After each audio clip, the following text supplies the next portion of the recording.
তোমরা সবাই কেমন আছো? আশা করি ভালো আছো। এবার কিন্তু মার কেমন আছো? আশা করি ভালো আছো। তো আমরাও ভালো আছি। তো গেছিলাম একটুখানি দোকানে, দোকান দিয়ে সবে আসলাম, বাজে এখন 10:30। তো এখন দিয়ে ব্লগটা শুরু করলাম। স্কিপ না করে পুরো ভিডিওটা দেখো, ভালো লাগলে অবশ্যই লাইক দিও। তো কটা জামা কাপড় ছিল সৃজিতা, সেগুলো ভাঁজ করলাম। কাচাকুচি কমপ্লিট, ঠাকুরের বাসন মাজা সকলকে কমপ্লিট হয়ে গেছে। তো সৃজিতা পাউরুটি ডিম টোস্ট করে নিয়ে আসলো, তো সেটা সৃজিতার আমি এখন টিফিন করবো। সৃজিতা কি টক, সৃজিতা এই যে টিফিন বানিয়ে নিয়ে আসলাম। আমি দোকানে গেছিলাম তো আজকে একটা পাউরুটি নিয়ে আসলাম। যা গরম, খেতেও ইচ্ছা করে না, কিন্তু না খেলেও তো হবে না, নিয়ে আসলাম। আর তাতাই তো কোনো খাবার খায় না, ও সস খাবে। দেখো না, সস খেতে খুব ভালোবাসে, তো ওর সস নিয়ে হচ্ছে। দেখো ভালো বাবা, এই রে বাবা মুখটা দেখো। তো দোকানে গেলাম, কাজে তাড়াতাড়ি করে কাচাকুচিগুলো করে নিয়েছি। আর কাচাকুচি নেই সেরকম, এমনিও বেশি খুব একটা কাচাকুচি ছিল না। আর আজকে জব্বর রোদ উঠেছে, আর সেমনি গরম, মানে কালকে রাত থেকেই প্রচণ্ড গরম লাগছিল। সকালে তো গা ধুয়েছি, তো পরে আবার স্নান করবো ভালো করে, কারণ এত গরম আর পারা যাচ্ছে না। তো দোকানে গেছি, তাই মনে হচ্ছে মাথাটা মানে ঘুরে যাবে। তো দোকানে গেলাম, ঠাকুরের কটা জিনিস আনার ছিল সেগুলো নিয়ে আসলাম। একটা পাউরুটি নিয়ে আসলাম, আর বিস্কুট পেতাম আর কি। দোকানে সেদিন মাল দিয়েছিলো, বিস্কুট ছিল না, দেয়নি, ওই কারণে বিস্কুটটা নিয়ে আসলাম। দিয়ে এখন সিলিটা তো টিফিনটা করেছে, এটা এখন টিফিন করে তারপরে যাব রান্না করতে। তো রান্না করি, তারপরে জল আসলে তাতাইকে স্নান করিয়ে দেবো। তো চল খেয়ে নিই। তো স্নান কমপ্লিট, তাতাইকে আগে খাইয়ে দিয়েছিলাম, তারপর কিছু কাজ ছিল সেগুলো সারলাম, সেটা স্নান করে আসলাম। আর সৃজিতা পুজো দিয়ে দিয়েছে। তো বৃহস্পতিবারের পুজো মানে অনেকটা টাইম, তো সৃজিতা দিয়ে দিয়েছে। আর চলো, রান্না তো তোমাদের সাথে কিছু শেয়ার করিনি, কারণ তাতাই ফোন দেখছিল। আর তাতাই যেহেতু ফোন দেখছিল আর কিছু শেয়ার করতে পারলাম না, কারণ ওকে যদি ফোন না দিতাম ও বাইরে ঘুরে বেড়াতো। কারণ আজকে দুপুরে ও ঘুমায়নি, একেবারে 3টের সময় ঘুম পাড়াবো, ওই কারণে তোমাদের সাথে কিছু শেয়ার করা হয়নি। তো চলো এখন দেখি।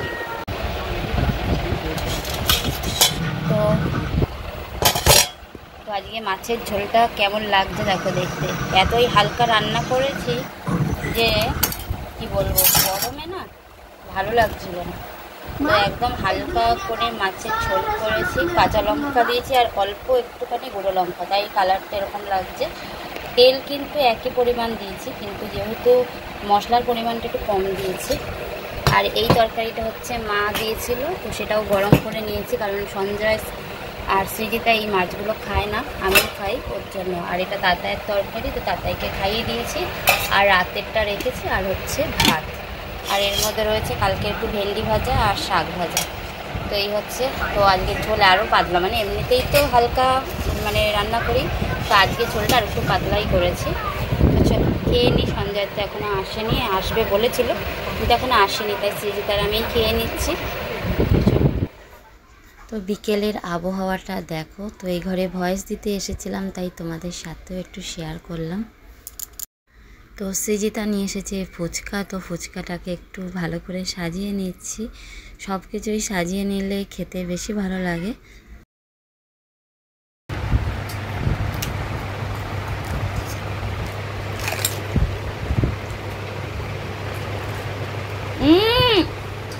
নাম এই নিচে নাম, নিচে নাম, খুব ঝাল।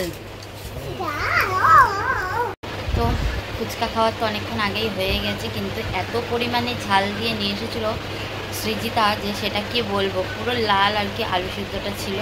তো সৃজিতার তো ঝাল খায় না, তো সৃজিতার বান্ধবীর এক জায়গায় পড়া আছে, তো সেই কারণে ও বলেছিল যে মা 7টার সময় তাহলে আমি আরও ফুচকা খেতে যাব, তো তোমাদের জন্য নিয়ে আসবো। তাই ও খেয়ে 7:30 দিয়ে পড়া ছিল। আবার আমার আর ওর বাবার জন্য নিয়ে এসেছিলো।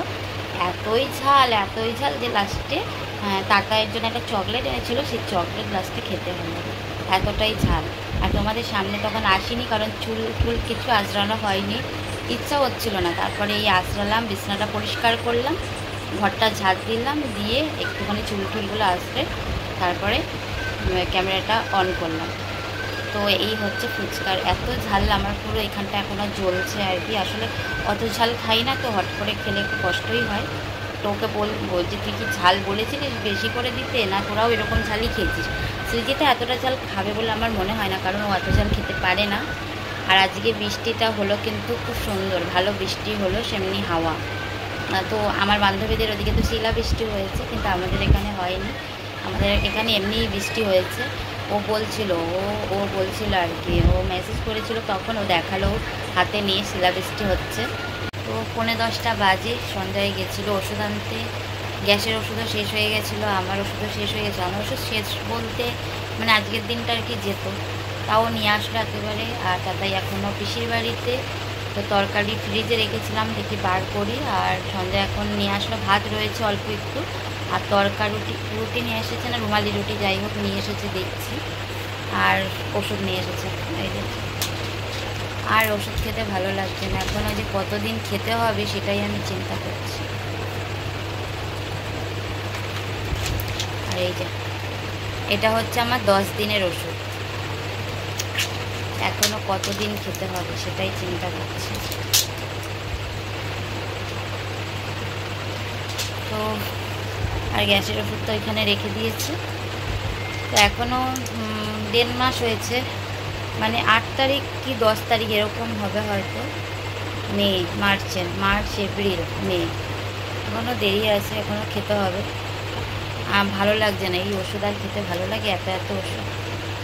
তো ফুচকা খেয়ে এত কষ্ট হচ্ছিল, মানে প্রচণ্ড মানে জ্বালা দিচ্ছিল বুকের এখানটা, গ্যাস হয়ে গেছিলো। তো একটা গ্যাসের ওষুধ খেলাম, তরকারিটা একটু গরম করব আর খাবারগুলো নিই, তারপরে খেয়ে নিই। কারণ এইগুলো রুমালি রুটি না, গরম গরম ছাড়া ভালো লাগে না, তরকাও তাই। তো চলো খেয়ে নিই। এটা হচ্ছে তরকা আর এটা রুটি, থালা নিয়ে আসি। তো এই হচ্ছে তরকা, আর এখানে রয়েছে রুটি, তরকা রুটি, আর ভাতও আছে। তা রুটিটা একটু ঢাকা দিয়ে রাখি, নাহলে ঠান্ডা হয়ে যাবে। তো খাওয়া দাওয়া কমপ্লিট হয়ে গেছিলো অনেকক্ষণ আগেই, আর শুয়েও পড়েছিলাম। তো ভাবলাম তোমাদের সাথে এই জিনিসটা আজকে একটু শেয়ার করি। এটা আমাদের বাড়িতে প্রতিদিনই হয়ে থাকে। তো আমরা 4 জনেই শুয়ে পড়েছিলাম। তারপর সৃজিতার বাবা উঠলো, তাতাইকে নিয়ে গিয়ে বললো চল মিষ্টি খাই। আবার সৃজিতাও কিন্তু যোগ দেয়। তো শুধু যে ওরা 2 জন নয়, সৃজিতাও তা থাকে। তো ফ্রিজে মিষ্টি কিছু থাকলে বা খাটের তলায় রয়েছে গজা, তো সেটাই আর কি বসে বসে বাবা ছেলে খাচ্ছে, আর পাশে সৃজিতাও কিন্তু রয়েছে। তো ভাবলাম তোমাদের সাথেও আজকে শেয়ার করি। আমাদের বাড়িতে শুধু আমি মিষ্টি খাই না, এরাও রয়েছে। তো এরাও কিন্তু কম মিষ্টি চোর নয়, জানো তো। তো চলো আজকের ভিডিওটা এখানেই শেষ করলাম। যদি কিছু অংশ ভালো লেগে থাকে অবশ্যই লাইক করো। আজকের মতো এটুকুই। তো tata, bye bye, good night.